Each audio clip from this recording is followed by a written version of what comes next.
director, producer, special effects, on and on and on, and most of all, friend Joe Castro. Thank you so much for joining me on Rollin with Olan. Thank you, Jeff, for having me on the show today. It's an honor and a privilege to be here with you. Dude, I am so excited. And, look, there's so much history with you. With us, there's some history now. There's going to be so much that we're going to talk about. I'm so excited about it. I'm going to start this out a little bit differently than maybe some others have started, because you have done so many podcasts and interviews over the years. I'm going to start this out with, what advice would you give the 7-year-old Joe Castro who grew up on that farm? Ooh, that's a great question. What advice would I give the 7-year-old me? Mm-hmm. You know, that, right off the top, I would say, to just keep going. It's all going to be great. Because my mind has been such an obstacle, right? My imagination as a special effects artist, or just as an artist, can be detrimental as well as a blessing. It can be, somewhat of a curse, somewhat of a blessing. And, just kind of lean into that blessing a bit. But, it's been amazing. It's been really amazing. It's an amazing run, right? I mean, you have been on an amazing run. That's why I wanted to start with going back to give yourself, because I've heard stories, and I know my audience may not know. Can you tell us about that 7-year-old who was on that farm, who grew up on the farm, mm-hmm. and can you go into a little bit of story of how you started out? Oh, that's a great question as well. How did I start off? Well, I grew up in a very small town in Texas. I think the population was 1,400 when I was growing up. And I grew up on a 55-acre goat ranch, and we had a herd of goats, and we had a slaughterhouse. We had a gun range on the actual ranch, and my backyard was 55 acres. Yeah. And I remember getting like the Walkman for the first time. It was like 81 maybe. A little Walkman, and like putting on the headphones and like running into the woods, listening to like the Thompson Twins, basically. On this little recorder I was walking around with, and my mind was just full of being creative. My father was my number one supporter, and he knew that I was going to be an artist growing up. And everybody in our family, had very stable, reachable goals. Firefighter, sales rep, this, that, and the other. I, of course, I didn't know what I wanted, at the time. But he sat me down in front of the TV and he said, "Son, watch this. You're going to love it." And it was Godzilla versus the Smog Monster. That was the very first movie I ever saw, like by myself. It was a Saturday afternoon, and when it was over, I said, "Dad, how do they do that? How do they do that?" He sat with me and we watched the credits roll on this Saturday afternoon creature feature. He said, "Look, see right there? It says special effects, son. That's how they do it." I said, "That's what I want to do when I grow up." Oh my! And that's how it started. Yeah, I'll never forget that.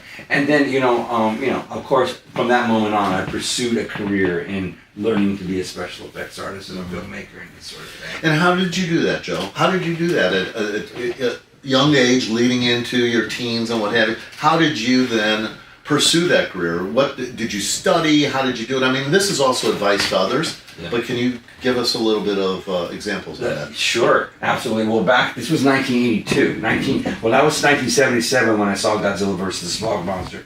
And from that moment on, I started to, my mother was a school teacher. So I asked her, well, how do I begin? Where do I begin? And she bought me this college level book of art, that had actual actual, projects in it that I would have to complete. Mm-hmm. And this was like learning how to use paper mache, learning how to use these different things. And by the time I was 10 years old, I'd already completed like this year one art level, or college level art one book, And then by the time I was 12 years old, I got a video camera for the first time, a home video camera. This is 1982. And it was JVC, I believe JVC and what was the other one? They released the home video the video camera to the home video market, or to the home media market, and I was starting to videotape and make special effects. Now back then you had correspondence with other artists, And how we would correspond was by the telephone and by snail mail online. And of course there was this one magazine, and it's an industry standard, it's called Fangoria magazine. And then there were other little offshoot magazines as well. Now Fangoria used to be big on interviewing the special effects artists that made the monsters that were in the movies. So you would read about like how they would make the monsters, and you get more of a detailed look at the magic behind special effects. But then there was this other small magazine that was called Cinemagic. And you can ask any special effects artist today. The magazine growing up, it was called Cinemagic, and it was a magazine that was made by people who were in the industry or trying to get to the industry. And if you bought a subscription, you could put like 3 lines in the back of the magazine. You get like 3 lines a year, And so I would put, "Hi, I'm Joey Castro. I want to be a special effects artist. Here's my phone number and my address. That's great. Please contact me." And I would get I had pen pals all over the United States of kids, young people that wanted to be. And they'd be writing you. And we would write each other, letters. and we would take pictures with like an actual film camera of our work, of our sculptures, and we'd send them to each other. And but here's the real thing that really took off for me. Back then, you could call 411, right? If you knew the area code of the city where you were calling, you dial, what is it? I think you dial the area code and then 411 or something like that, and then their operator would pick up and they'd be like, 411, how can I help you? And if you knew the name of the person and they were listed in the white pages, they would give you their phone number. That's so I would call like Hollywood special effects artists because they were listed in the phone book. And I'd be, "Hello, this is Joey Castro. May I speak to Tom Savani? Or may I speak to," and I would call, like Rick Baker's shop. One phone from the shop would pick up and say hello, and they would talk with me. They would talk with you. They would give you advice, tell you different things. Absolutely. Yeah. It was easier in those days to get through to somebody, wasn't it? Yeah. Even though now we have more technology, but in those days it was easier because nobody knew. Yeah. And then of course the pool was much smaller then, Of course. And so, there many men. Tom was one of them, and of course I've had many mentors along the years that have helped me. But somehow I was surrounded by these individuals in my life that were really big on cheerleading for me and pointing me in the right direction and being a positive influence in my life. Yeah. Well, look, you've done, and we're going to get into special effects because that's where you are right now. That's the space that you're in. But you've also done a lot of other things. Obviously, movie making. You did 19 feature films. You've either directed, wrote, or produced, or all with your partner, Steven Escobar. First of all, how did you and Steven meet? That's a good question. How did Steven and I meet? Steven and I met literally in an edit bay in San Antonio, Texas. I was working on my second feature at the time. I moved home to be with my family for a few years, and my father just passed away from a horrific car accident, like a quarter mile from our house. He had a massive heart attack behind the wheel, and he was thrown from one side of a country highway all the way out to the opposite side of the country highway. I was the first to arrive on the scene because it was only a quarter mile from the house. But so I was making a movie in his memory, using the Goat Ranch, and I produced a film called Legend of the Chupacabra, and we used the goats and the ranch and whatnot. But when I was editing the film, I was editing the movie in the same facility where Steven was producing a Tejano music video, and so. He came into the edit bay. He was I don't know how he tells the story, but someone that knew me personally introduced us to see if we were compatible. He didn't know much about Steven, but he wanted to find out about Steven to see if what Steven was all about. And I didn't really pay much mind to what was going on at the time. I was into my work. But I do know that Steven was trying to impress me. He had one of those giant cell phones, and he asked me for my phone number, and then he tried to program my number into his phone and make me watch it, trying to impress me. And I was like, whatever.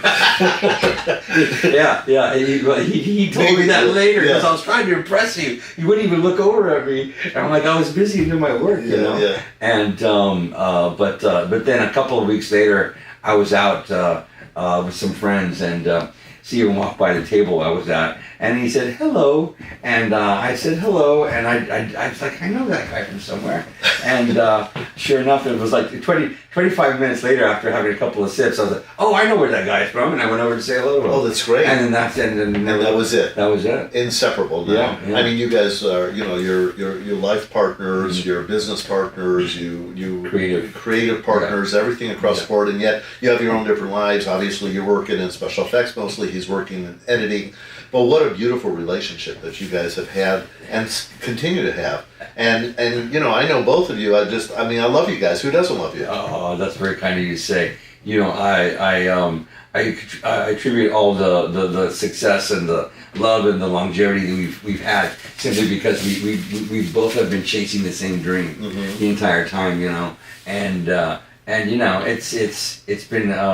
it's been a wonderful adventure. Yeah. 26 years. We'll have 26 years next month on the 14th. The 14th, we were at a Valentine's Day party, and I'd known him for at least half a year, but we weren't dating yet. And he winked at me, and I said, "Oh, that's it, right there." That's it. Yeah. Well, what's the most that he has changed? Has he changed over the years at all? Has he changed? No. Changed. Evolved maybe. Change, no. Okay. Because I always knew he would be where he's at today. Yeah. I just watched the whole thing grow. Yeah. Incredible. Any winner, unbelievable. Absolutely. I just tried to be the same man that my father showed me how to be when it came to cheerleading and being a supportive person in someone's life. Yeah. Because I wouldn't be where I'm at without my father. Yeah. Yeah, well, my heart goes out to you, obviously, with your dad, but what he's been able to teach you and what he was able to teach you over the years, fathers are so important, as we all know, as mothers are as well. So let's just get into a couple of different things. So let's talk about Terror Tunes. Okay, I want to tell. First of all, you got a sick mind, Mister. I want to know, just beginning with that. How did you start? How did that all come about? How did you? Where was the thought process? Terror Tunes. Terror Tunes is a movie that Steven and I produced. It's a franchise we now own, and we made a movie. Basically, kind of on a whim, on a dare, kind of thing. Basically, Terror Tunes is a movie about killer cartoons, and basically the devil makes these cartoons. Like, what's the most twisted thing the devil could do? Yeah. The devil could make an evil character that would steal the souls of children. How bad? Yeah. How bad can we get? So he uses these cartoon characters he creates, but they come out of your television and they come into the real world, and they're not animated, hand drawn. They're like physical things that look like cartoons that have come to life, and they kill you with giant cartoon weapons. And when you die for real, and it's very bloody. And so basically, what happened was a friend of mine and I were going to a movie set, and we were just, a special effects friend of mine, and we were chit-chatting, and one of us, I forget who said to what, but one of us said, hey, they ever made a movie about evil cartoon characters that kill people. And then one of us said, yeah, when they kill you with these giant cartoon weapons. And then the other one said, yeah, and then it's like, but it's really bloody. It's not like in a cartoon where you get up and walk away afterwards. And I said, I want to make that. I'm gonna make it happen. And Steven and I were on a movie set in Austin, Texas, before we moved out to LA. And the movie is called Attack of the Bat Monsters. And it's a movie it's not a fictional piece. It's kind of like a dramatic piece about the making of a low-budget sci-fi movie in the 1950s, 60s. And basically, back in the day, they used to have to make these movies for the drive-ins, right? Mm-hmm. And they had to turn them out really fast. Mm-hmm. So they could shoot a whole movie in 3 days. Oh, wow. And they used to do this. And what they would do is they would do this thing called, they would shoot it as a 1-to-1 shooting ratio. Now, they would shoot on film, right? So if they had just enough money to buy enough film stock where they could shoot one take and then move on to the next shot, right? And if they messed up the shot, they wouldn't go back and reshoot it. They would just change the camera angle slightly, and they'd pick up the take from where they messed up. Mm. And then they would, they had just enough money to develop it and and cut it together. But they would also they would make these movies so fast that the writer would deliver the first 30 pages of the script to the set the very first day of shooting, and then he'd go home and write the next 30 pages while they were shooting. Yeah, so they were kind of like, it was this evolving thing that was happening live. Yeah. And I said, if they can do it back then, why can't we do it? Yeah. So we do it today. So we shot the original Terror Tunes in 3 days for $2,300 over a weekend, and the movie was a big hit because it came out when Blockbuster was big, and it was the way they marketed it. It was something you'd never seen before. Like what is this crazy characters on this thing? So kids either got one, and it sat right on the shelf next to Pirates of the Caribbean. Oh, isn't that so great? It's Pirates of the Caribbean and Terror Tunes. Wow. And it was what do you call it? One of those anomalies. Anomaly, yeah. What a great placement. Yeah. To be right next to Pirates. Pirates of the Caribbean. Yeah. What a Terror great Tunes, placement. Pirates of the Caribbean. And it was. We never looked back. Yeah, you never look back. And you have created so many different things. I mean, besides Terror Tunes, and you've gone into so many other things. And look, just our relationship and some of the projects that we've been working on, some of the movies. But let me ask you, what does it take? Because obviously I say you're a man with so much up in your mind, so much thinking, and you've got to, how do you think through these characters that you create? But how do you take a monster, per se, and develop a monster character, or however you make it from concept to market? Oh, that's a great question. Over the years that has evolved. The process has evolved, but today, when I work on a character or creature or even a special effect, I work very closely with the director. Mm-hmm. I will, and as Chad, I call Chad. I'll pick up the phone anytime. Chad, I need to talk to Chad. I call a director. I want your input, because my job as an artist is to go into the mind of the director and extract what they see there and then produce it physically, so I can put it in front of their camera, or get what I need, the information from the director, so I can then make it. But over the years, it has evolved with the technology, or with the skills that I've learned. I've had so many teachers over the years, and been blessed to study with some of the most amazing special effects artists. And I've just remained teachable, basically. I don't know if that answers your question, but I never walk into set with just an idea. Yeah. I come to execute what I've already created, heard or read or talked to the director. But also, is it difficult for you as a filmmaker yourself, as a director, because you've done so many of your own, to hear, you already kind of know what you want, and then you listen to a director, and I mean, are you sometimes right and the director sometimes wrong, or do you ever get into a situation like that? Yeah, absolutely. You have a story to tell, baby. Oh God, go deep. Basically, when it comes to working on feature films and doing practical effects, over the years it has gone from because of CGI. There's a lot of filmmakers that don't know how to shoot a practical effect anymore. They think, oh, we'll just kind of shoot it over here, and then whatever, I'll shoot it, like this, and then that's all we need, But back in the day, when you had it there would be a shot. I design a special effect to be photographed from the best angle. Mm-hmm.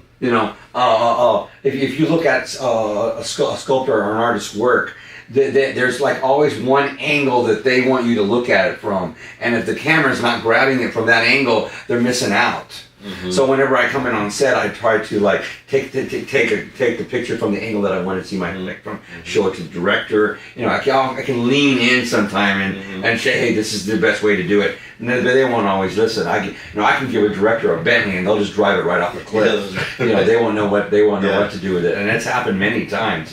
Many times. Some of my best work will never be seen simply because the camera was out of focus. They didn't get the right angle. They just waited to the end of the night and didn't shoot it correctly. It was too dark. I can give you countless different reasons, but I pour my heart and soul into these things, and sometimes it just never gets photographed. Yeah, we did a movie together called The Pig Killer, and I recall that when we had gone out, when we were scouting, we got the location of the farm, but we needed to take you out and you sketched the pig. You actually went out, so Belazar was the biggest pig. We had a big pig out at the farm. We went out there, I'm sure you remember, we went out and you were sketching. You literally would put the pad of paper or whatever up to the pig. Yeah. There's all these other pigs like, oinking and biting at your feet and all that stuff, but you were there and you were sketching the pig. And then I was honored to be in your laboratory, Joe, to go back to see how you took that sketch and how you put it into, a dramatic change from the sketch to whatever. Can you explain the process? Absolutely. Well, first of all, I want to say that Mother Nature is the best artist ever. Yeah. She's number one. And so I feel as though if I aim for Mother Nature, I'm going to be doing good. I don't ever try to make up something strictly from my own mind. Somewhere on this planet's such an amazing planet when it comes to being an artist. If somewhere on this planet somebody has done something, or something has been born or grown or happened that is kind of similar to what we need. Yeah. So I go and I find that, and then I try to inherently put that into my work. And one of the greatest teachers, Rob Berman, said, "You will never master fantasy if you don't understand reality." And that really made me think, and I was thinking, wow, he's absolutely correct.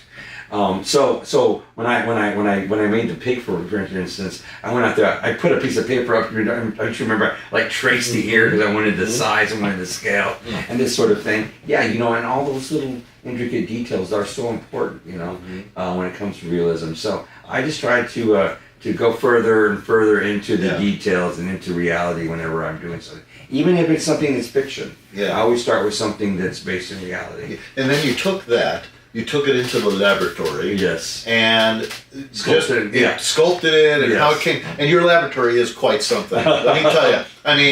For the audience, it's really something. Body parts all over the place. It's incredible. Yeah, I just went in there yesterday. I'm starting the process of a new project, and I went in yesterday to kind of like clean it up a little bit. I like to start off with a fresh slate, clean it up in a little space and clean the blood from the last one. Just I like to have it when I'm ready to go. I want to walk in and start putting clay on the thing, and it was like walking into an old kind of a haunted house for me. And the door opens up, and there's spider webs and this and that. It's like going back to meeting an old friend. I've been in that studio for so long, and No, it is pretty incredible, because when I was in there and I was in there and we had a great day because you were doing some work to Bai Ling. And when I say work, we're talking about putting, and that's putting the gel, the goo, the whatever, this and that and whatever, and I saw a lot of that with Bai Ling, and we were there, and this was all also the pig killer. But I saw, just looked around, and there was legs that were hanging, and there was arms coming out of here, and a face, and a monster head, and this and that. It was spectacular. It was unbelievable. It was scary, but it was so cool. And to know that, I knew the scientist. I knew the mad scientist who was in there, but it was so much fun. You and I we have some history in doing some films together. Thankfully you mentioned Chad Farron, horror film extraordinaire. Yeah, I just wanted to say Chad is one of the few directors that I've worked with that absolutely knows how to shoot practical effects. Yeah. And him and Jeff Billings make my work look amazing, and I love working with them. Yeah, they're great guys. Jeff Billings, our DP. Yes. But we've all been together on so many films. We did Nightcaller, we did Scalper, we've done The Pig Killer, the old ones, the latest, Unspeakable. There you go. Yeah, Chad will kill us if we don't know that. But anyhow, we worked on all these films together, and it is incredible how the teamwork. It is just so great to see you guys all working together, and obviously, me as a producer or casting director, it's different. I'm watching the masters at work, and I love it. Is there any stories out of any of those films that just come to mind that you really loved? Because some of the stuff that you put together was pretty incredible. Yeah, Here we go. Anything dirty? It was. I don't know where to begin. I don't know. Just go with it. Go. Yeah. I'm just kind of like thinking about how working on Chad's films is like, I want it to be really bloody, but you can't put any blood right here. I want it to be really. This is like the goriest film I've ever worked on, but don't spill any blood over there. Yeah, right. So that can be a challenge, but thank goodness that Chad understands. The practical and the digital. Now he's allowing me to do like digital work. So I'll bring an idea to Chad, and he'll go with it. And that's how you create something new. Like I want to look back on my career and see that I've worked on lots of different things. I don't want to appear as though I'm making the same movie over and over again. And that used to be like a thing back in like the 70s, 80s, right? We used to try to make original content or stuff that was like truly original, like the first time it's ever been done, this sort of thing. And I still try to incorporate that into all my work today. And the only way to do that is to have the directors and the producers to allow me to try something new that hasn't been done before. And that can be a very scary proposal for filmmakers or producers. You know what I mean? Like, don't reinvent the wheel, Joe. Just give me a cheeseburger. I don't need any more of that, right? Yeah. But that's how amazing things happen. Yeah. Well, with your inventing the wheel and all that, I mean, I would imagine. I mean, you have to think in your head, but also maybe stuff that you've read or stuff that you've seen or whatever to develop some of the weirdness of it, but the gels and all the stuff that you put on people's faces and this and that. I mean, do you experiment? Absolutely. Like, and I experiment with all kinds of new techniques that wouldn't normally be used. Mm-hmm. And that's how we get these interesting looks and these things like, I have special effects artists that follow me on Facebook that are very well known, and they'll even ask me, how do you do that, Joe? Mm-hmm. Or what'd you use for that, Joe? And like, for instance, working with Violin. Violin is a well-known female actress who is a very beautiful woman, and I had to do a scene in Scalper where she gets skin. Mm-hmm. She gets her face peeled off, and the whole challenge was to convince her to put this thing on her face that makes it look like she has no face, and she has a lot of dialogue. So it had to move. It had to have movement, which means it had to be somehow fastened onto her face a little bit, so that way she could deliver the dialogue. And that was a scary proposal for her. But I'm glad. So part of my job is not only special effects artist, but it's also a counselor and this kind of thing, doctor. Yeah. I'm also a doctor, this kind of thing. I have to be aware of how these things are going to affect people's skin and their emotional state when I'm putting it on them on set. So it can be challenging. Yeah. Kind of like a ringmaster at times, with the talent. No, you got to do it like this because people don't understand the science behind it. And this is kind of more, when it comes down to it, we're dealing with science when it comes to special effects. Yeah, and a lot of actors don't really get that because actors go into these things and they're just not understanding about what has to really be done to them to make them, like you said in Bailin's case, with her, her face missing and all that. With that, and that was incredible. Let me tell you. Yeah, you couldn't have seen it on the big way. You see it on the big screen. It's incredible, and that's Scalper. Yeah. Do you personally, developing all this stuff and dealing with all this monsters and all that, do you ever have nightmares? Oh, that's a good question. Yeah, my nightmares are not about monsters, though. my nightmares are about real people. I have nightmares about like people convincing me to do things I would never do and then I regret it. Really? I have nightmares about people catching me doing stuff that normally would be considered taboo and then exposing me for it. Stuff like that, like really weird, really dark kind of stuff. Yeah, no, monsters aren't really in my dreams. Even dying is not really a big deal in my dream. That's crazy. But yeah, it's all about the pain and suffering that comes from being hurt from personal relationships. I think But I was going to say something before that about nightmares. Joe, there is counseling for that. No, my nightmares are from monsters. But monsters are kind of more like the heroes in my dreams and stuff. So, yeah. Well, with all this stuff that you create and all the monsters and incredible faces and this and that, whatever, do you ever get concerned nowadays, especially about AI? No, and I'll tell you why. Because if myself as an artist, if I remain teachable, This is just another tool for my toolbox. Mm-hmm. You know, and I do practical effects. I also do digital effects. I went to school back in 2010 to learn CGI, Mm-hmm. and it's been a great tool for me. You know, because now I can beautifully blend the two into this magical state. Because, you know, you got practical effects artists, you got visual effects artists, but when you put the two together and you're doing it in such a way that people can't decipher. Sometimes I'll do an effect that's so realistic, people will be like, what did I just see? Or what am I looking at? I've never seen something like that before. So no, I'm not scared to buy it. In fact, I've leaned into it already. Yeah, you have I'm already already. leaning in. Yeah, You just gotta lean into it. Yeah. You lean into your fear, right? Yeah. Just lean into it a little bit, and you realize it's not so scary after all. Yeah, that's incredible. Yeah. You know, I was never a big horror film guy. I didn't really like it growing up and what have you. And then, of course, now I'm in the horror film space partially. Uh-huh. And you know, for me, it's exciting because I get to see how things are made, and I get to see how you work with different things and work with blood and this and that and what have you. Is a special effects artist kind of like a magician that you don't really want to give away your trade secrets? There are a few secrets that I like to keep.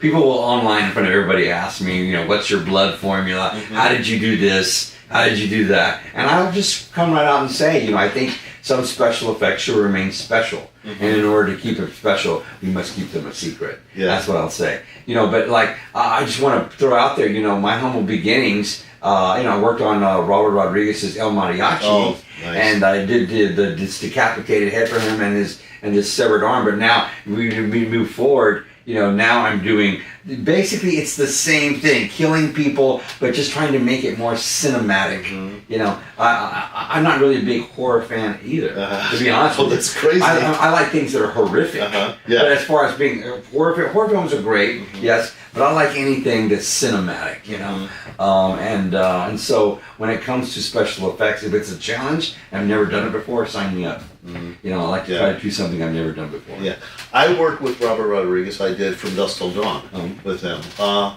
did you like him as a director? Well, you know, I grew up with Robert. In Texas. Yeah. And I didn't go to the movie set. He just asked me to make the props, and I sent it to him for the shoot. But I will say this. Yeah. I will say this. He didn't give me credit on the film. Oh, Yeah, he didn't give me credit on the film. Robert, what's wrong with you? Yeah, he didn't give me credit on the film. And Wow. here's another little bit of information. And you can use this if you want. So Robert came over to my apartment in Van Nuys when I moved here, and he came out here. He said he was going to go to AFM to get financing for the film, and this is before he shot it. And he said, "Hey Joe, I'm going to make this trailer, and we're going to shoot it. We got about $7,500. I'm going to shoot this trailer for a film." And I said to him, my roommate at the time was a guy named Richard Laster, and we were already getting ready to make a film, shot MOS. You know what MOS is? Without sound, right? Right. I think it's a German expression. It's shooting a movie without sound. You just shoot a picture. And I said, Robert, why don't you shoot at MOS? He said, He said, what is that? I said, oh, it's where you shoot a movie with 1-to-1 shooting ratio, and you just shoot the tape. Remember this story I told you earlier about how they would shoot a movie, and then when they mess up the tape, you just change the angle and you move forward from there. And I explained to him the process of I'm shooting at MOS, this movie. I said, you're going to shoot it in Spanish, right? He said, I could just dub it. I said, shoot it at MOS. You could shoot a whole feature for $7,500. I said, how much film stock can you get for $7,500? He said, yeah, about 90 minutes worth. I go, well, then you can shoot at MOS. He said, oh, that'll never work. And then he did it. And then he went and did it. Wrote a book. And then he wrote a book. He said, well, hey, this is how I came up with the idea to shoot the film. Unbelievable. So he didn't give me credit in the film, even though I made the props. And didn't give you credit for that. And I gave him the idea how to do it, and he didn't give me credit for that either. That's a shame, because a lot of us do work and we don't get credit, and it really is a shame. Yeah. You grew up with him, though. I grew up with him in San Antonio, Texas. So you guys we were went to filmmakers. school together? We didn't go to school together. He went to a different school district, but I knew him for a while growing up. And then, that's like one of a long list of welcome to Hollywood, baby. Yeah. And that's what I tell people every time they call me on the phone and they give me like a story where they've been either treated poorly or ideas been stolen or whatever it is, and I'm like, welcome to Hollywood, baby. Welcome, brother. This kind of thing. And but yeah, it's just I've had many different amazing, beautiful experiences. That also was a beautiful experience, even though it would turn out the way it turned out. But you know, I had the honor of working with Forrest J. Ackerman. If you don't know who Forrest J. Ackerman is, Forrest J. Ackerman is one of the reasons why we're having this interview right now. Forrest J. Ackerman was the very first horror sci-fi groupie ever. Forrest had a magazine called Famous Monsters of Filmland. I don't know if you remember it. Yeah, I grew up reading it, and this is how he is the first of the first. He used to sneak onto the Universal backlot when he was young as a kid, and he had got a little vial of blood from Bela Lugosi that Bela used to carry in his costume, and it was a little vial of fake blood. And Bela gave him that. He also had the ring that Bela wore on his finger for Dracula, and he wore it everywhere. But I grew up reading that magazine, and then Forrest became the first name talent in my first feature film. Wow. And then I got to be in that magazine, Famous Monsters. That's so great. Yeah. That's so great. You know, I said, I didn't like the horror movies, but I knew all those magazines for some reason. They would always, come across. But who are some of your other mentors? Herschel Gordon Lewis, right off the top. Herschel Gordon Lewis is the man who's solely responsible for the slasher splatter genre. Back in 1963, Herschel Gordon Lewis made a movie titled Blood Feast. He shot the film, he wrote it, he directed it, he created all the special effects for it, he edited it, and he even composed the music for the movie. And he did it in Florida. It was for a movie called Blood Feast. And it was the very first movie to exploit blood in the motion picture industry. Okay. He shot it in color. And it was considered pornographic because it was blood red, blood, and and so here's the formula: deranged killer stalks innocent victims one by one, killing each one on camera in a horrific, gross death, bloody death, and then at the end of the film, the killer dies at the hands of the hero or the heroine of the movie in an even more horrific on-screen death. Does that sound familiar? It does. Yeah, it does. That's the slasher splatter formula. And so Herschel developed that in 1963, and I went on to I was honored to create the special effects of the sequel to that film back in 2001, Blood Feast 2. That's amazing. And so Herschel became my mentor, and then he later starred in Terror Toons 3. I got Herschel to be in Terror Toons 3, and he since passed on. He passed on in 2016, but he has left a legacy that is so far-reaching. Most people don't realize if you're watching a horror film, you're watching something that's been inspired by Herschel or special effects by Herschel. Incredible. He was the brainchild of that. Yeah. But here's and obviously for you to, for him to be a mentor and then for you to put him in your film, and I mean, that had to be incredibly special. Absolutely, 100%. And all this stuff. You're talking about slasher films. We're talking about blood. Let's talk about Summer of Massacre. Okay, absolutely. Tell us about that, and, let's talk about that. I mean, it's pretty interesting. No one can hear it better than from someone like you. Well, in 2010, I believe, maybe it was 2009. In 2009, I got this wild idea that I wanted to make a film, because I never liked to make the same movie twice. I wanted to make a film that would set a Guinness Book of World Record. I thought, how can we do that? Yeah, I just got this wild idea. I think at the time we had gone over to London to go to a horror sci-fi convention, and Guinness is there. The Guinness World Record office is there in London, and so we got this Guinness Book of World Record book, and I had bought it, and I'm like, man, I want to be in this book. I want to make a movie that that kind of like maybe withstands the test of time or does something kind of that's never been done before, And so Stephen and I came up with this idea that we would make the movie that had the highest body count in the slasher film. And I wrote the script over. I wrote it at night. He was working a graveyard shift at Big Brother, and so from midnight to 8 a.m. I would write these crazy stories. I would go for a bike ride on Ventura Boulevard. and come home and just write like a madman. And I wrote this movie that had 155 on-screen kills. And so when we made the film, I didn't want anybody to know that we were trying to set a Guinness Book of World Record. So I would only give portions of the script to the people that needed what portion they needed. So no one had a full copy of the script. No one knew that we were trying to do this. And then it took us about a year and a half to put the film together. I went to VFX college at the time. I went to school over in Burbank.